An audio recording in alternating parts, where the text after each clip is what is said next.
Oi, hoje estamos aqui na Praça João Hélio para gravar o 6º dia de leitura desse livro, A Quarta Dimensão, de David Yong-Chul.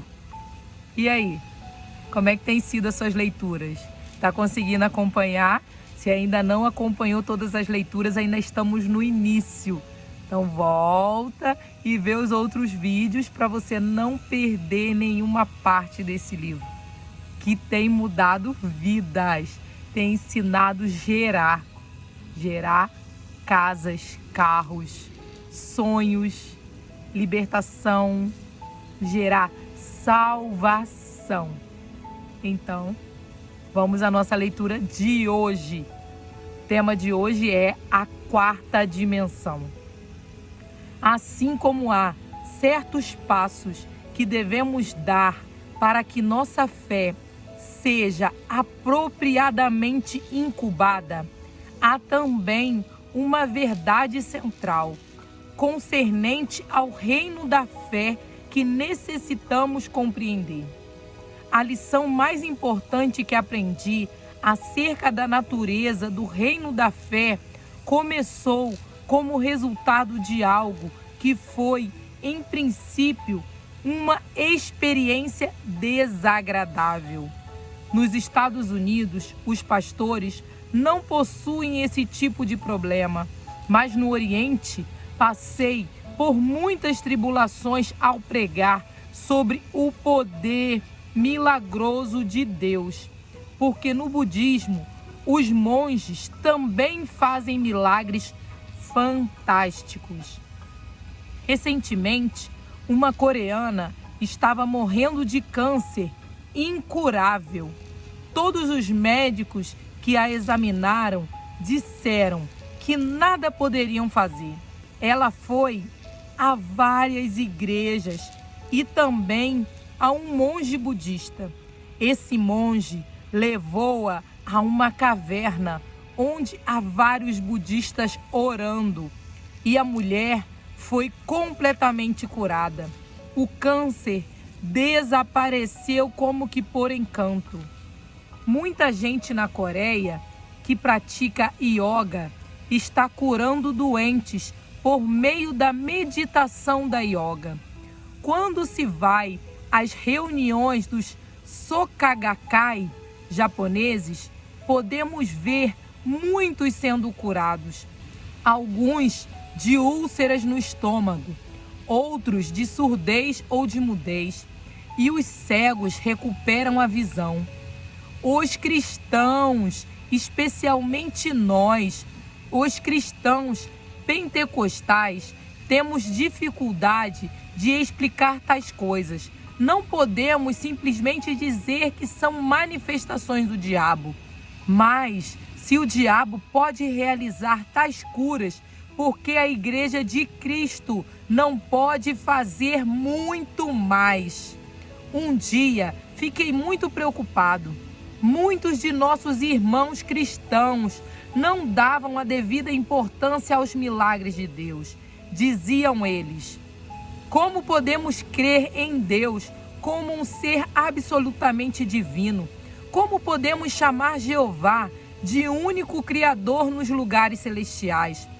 Podemos ver milagres no budismo, milagres na yoga, milagres entre os Soka-gakkai. Vemos milagres em todas as religiões orientais. Por que vamos aclamar Jeová como o único Criador do universo? Mas eu sabia que o nosso Deus é o único Deus, o único e verdadeiro Deus e o Criador do universo. Assim, reuni todas as perguntas das pessoas e dela fiz um profundo motivo de oração perante o Senhor. Orei e jejuei, buscando a face do Senhor e uma resposta. Então, me veio ao coração uma revelação gloriosa e recebi uma explicação clara. Desse dia em diante, comecei a explicar essas coisas por meio de minhas pregações em minha igreja na Coreia. Agora, posso dar respostas satisfatórias a quaisquer dessas perguntas e posso dar explicações claras, tão claras como o sol ao meio-dia. Permita-me explicar as 4 dimensões. Há no universo 3 tipos de espírito: o Espírito Santo de Deus, o espírito do diabo e o espírito humano. Quando se estuda geometria, desenhamos 2 pontos, um aqui e outro ali, traçando uma linha reta entre 2 pontos. A ela damos o nome primeira dimensão. É justamente isso, uma linha de 2 pontos, uma dimensão. Mas, se prosseguirmos acrescentando linha após linha, uma ao lado da outra, numa progressão indefinida, teremos a segunda dimensão, um plano ou uma superfície. E se amontoarmos plano sobre plano, numa sucessão indefinida, teremos o que se chama de terceira dimensão, um cubo. O mundo material e a Terra toda pertence ao universo da terceira dimensão. A primeira dimensão, a linha está contida na segunda dimensão, o plano. Portanto, é por ela controlada.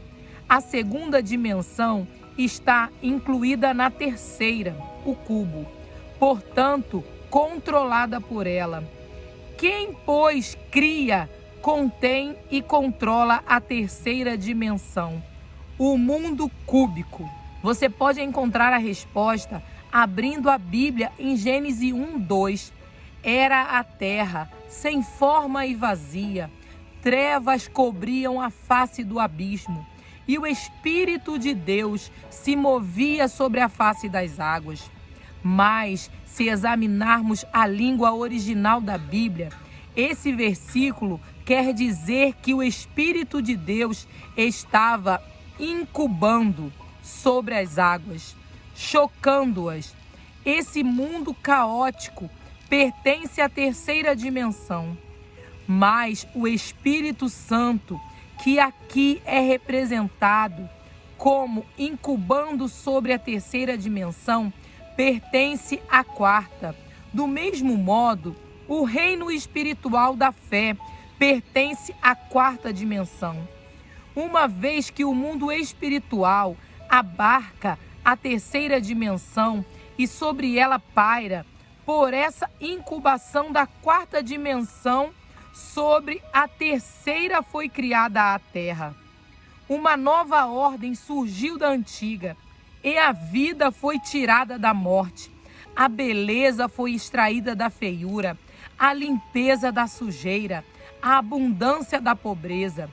Tudo foi criado belo e formoso pela incubação da quarta dimensão.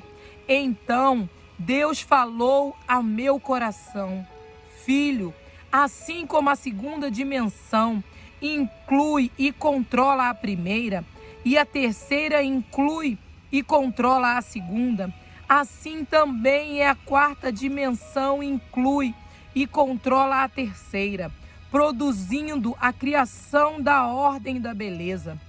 O espírito é a quarta dimensão.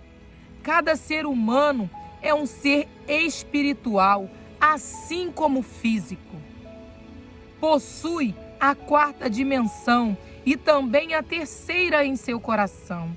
De modo, os homens, explorando sua fé espiritual na esfera da quarta dimensão, por meio de visões, imaginações e sonhos, podem influenciar a terceira dimensão, produzindo nela mudança. Isso foi o que me disse o Espírito Santo. Esses iogues e monges budistas podem, portanto, explorar e desenvolver humanamente sua quarta dimensão, sua esfera espiritual, ao lograr uma visão clara, formar quadros mentais de boa saúde, podem incubar essa saúde sobre os enfermos. Por ordem natural, a quarta dimensão tem poder sobre a terceira, o espírito humano.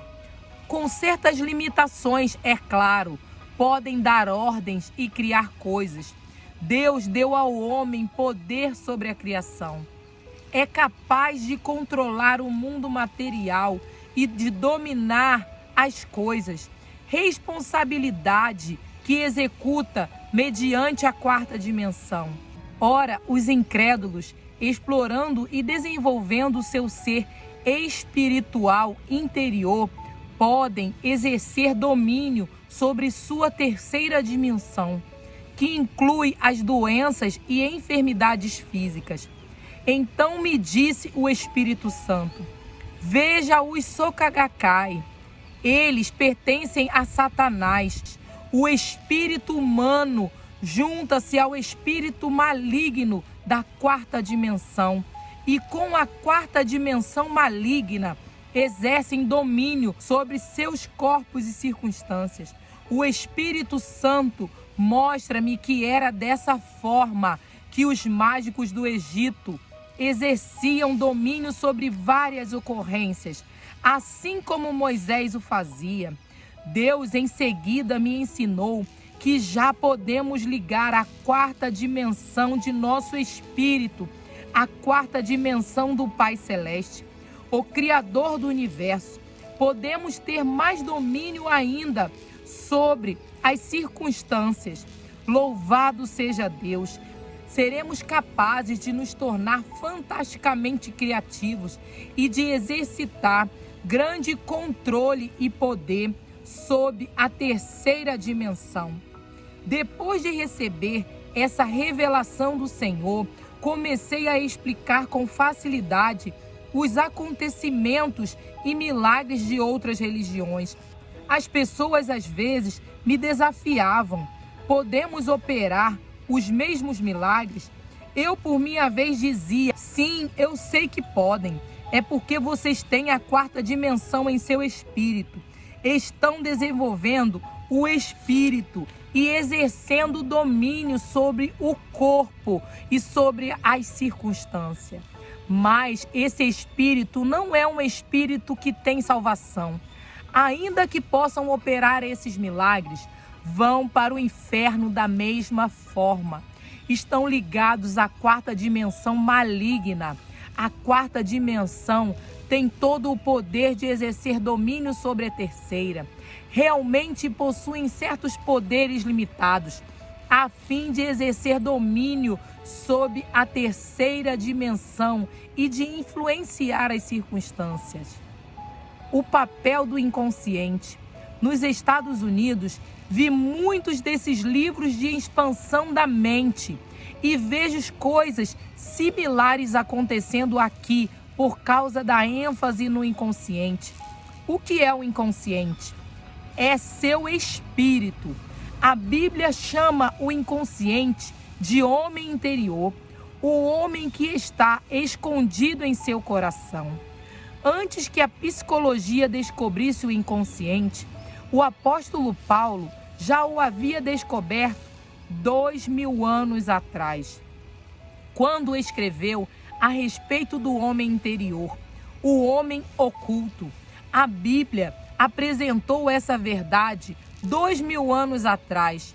Hoje, cientistas e psicólogos acreditam que fizeram um surpreendente achado e se aprofundam no conceito do inconsciente, tentando orientar sua energia, embora o inconsciente esteja na quarta dimensão, tendo, portanto, certo poder limitado.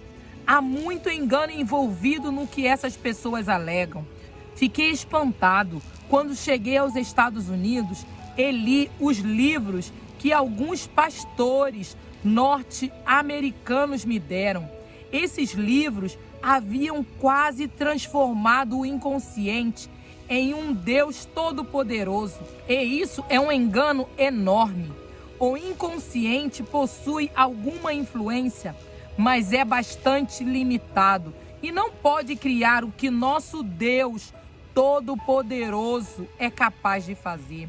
Tenho visto nos Estados Unidos a Igreja Unitariana tentar desenvolver o inconsciente, a quarta dimensão do espírito humano e colocar esse espírito humano no lugar de Jesus Cristo. Isso é, com certeza, grande engano e enorme perigo. Embora reconheçamos certas realidades e verdades nesses ensinamentos, é também importante perceber que o diabo ocupa uma quarta dimensão maligna. Nosso Deus, entretanto, é santo, único e todo-poderoso. A quarta dimensão está sempre criando, dando ordem e exercendo domínio sobre a terceira dimensão por meio da incubação. Em Gênesis, encontramos o Espírito do Senhor incubando, pairando sobre as águas. Era como uma galinha que choca seus ovos, que produzem pintinhos, de maneira muito parecida. O Espírito Santo incuba a terceira dimensão, mas também o espírito maligno o faz. Estava assistindo às notícias pela televisão. Um homem havia sido assassinado e levantava-se uma grande controvérsia sobre o crime. O advogado de defesa do jovem assassino dizia que a culpa era da influência que os programas de violência da televisão exercem sobre as pessoas. Há certa verdade nisso, pois esse rapaz, depois de ver televisão, começou a exercitar a quarta dimensão. Ele incubava aqueles atos de violência e, naturalmente, chegou o momento em que o colocou em prática. Nossa, que capítulo, que parte desse livro que fala sobre o poder da palavra, o poder da mente. Podemos entender através dessa parte do livro que os mágicos do Egito conseguiam fazer todos os milagres que Moisés fazia através da força da mente, mas eles não tinham o Espírito Santo. Então, fique atento aonde você vai e com quem você vai, porque muitos hoje falam em nome do Senhor, mas não são do Senhor. Muitos realizam curas, milagres, ao poder da mente, ao poder do maligno, mas não são usados pelo Senhor. Não tem a garantia da salvação. Então, ore ao Senhor e peça discernimento sobre o que você faz, como você ora, como você pede. Use o poder do Senhor para receber a cura e para realizar maravilhas no nome do Senhor. Vamos orar para agradecer ao Senhor por mais esse dia de leitura. Senhor, obrigada, Pai, por essa leitura. Obrigada por mais esse ensinamento, Senhor. Obrigada, Senhor, porque entendemos que só o Senhor é poderoso para realizar milagres e nos levar para o céu. Muitos podem realizar milagres usando o nome do Senhor, mas não é o Senhor que o está usando. Mas sabemos que o Senhor pode realizar muito mais milagres do que outras religiões, do que outras coisas, outras pessoas. Sabemos que o Senhor é poderoso para nos livrar, nos curar e nos levar para o céu. Te entregamos, Pai, a vida de cada um que está lendo comigo esse livro, que está aprendendo mais sobre a Tua palavra, mais sobre o que o Senhor quer para nós. Te entregamos as nossas vidas nas Tuas mãos, em nome de Jesus. Amém. Se você ainda não curtiu, curte o nosso vídeo. Muitos estão vendo, mas não estão curtindo. Quando você curte, o nosso vídeo é compartilhado para outras pessoas. Então curte, compartilha e se inscreva no nosso canal, tá bom? Pode deixar uma mensagem lá para mim também, tá? Tchau. Até o próximo dia de leitura.